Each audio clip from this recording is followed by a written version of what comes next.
เอาละครับผมกับสวัสดีทุกคนนะครับผมวันนี้เราจะมาโปรดชแนลสุขพลชแนลนะครับผมข้างหน้าอ่านไม่ออกนะครับโง่นะครับโอเค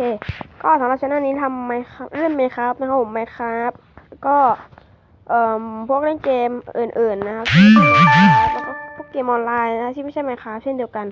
โอเคนะแต่งเช่นคลิปนี้แล้วก็ภาคการ์ตูนไมครับนะครับใครอยากดูฟังการ์ตูนไมครับก็ไปดูกันได้เลยนะครับผมสำหรับชแนลสุขพลชแนลนะครับข้างหน้าอ่านไม่ออกโอเคนะครับผม อะไรก็เยอะแยะนะครับสำหรับช่องนี้โอเคนะครับสำหรับช่องนี้ผมคงโปรโมทแค่นี้นะครับผมก็โอเคนะครับอย่าลืมไปกดติดตามเขาน่าจะคอมเมนต์อยู่ใต้ล่างนะครับใต้ล่างคลิปเลยนะครับคอมเมนต์น่ะก็ไปกดตรงนั้นนะค่อยไปกดติดตามเขาเลยน่าจะประมาณนั้นนะครับผมโอเคอันดับแรกทุกคนกดติดตามนะครับผมลูกกระดิ่งครับไม่พลาดคลิปใหม่จากเขานะครับผมโอเคครับผมสำหรับคลิปนี้คงมีเท่านี้ขอบคุณครับผมที่รับชมบ๊ายบายครับผม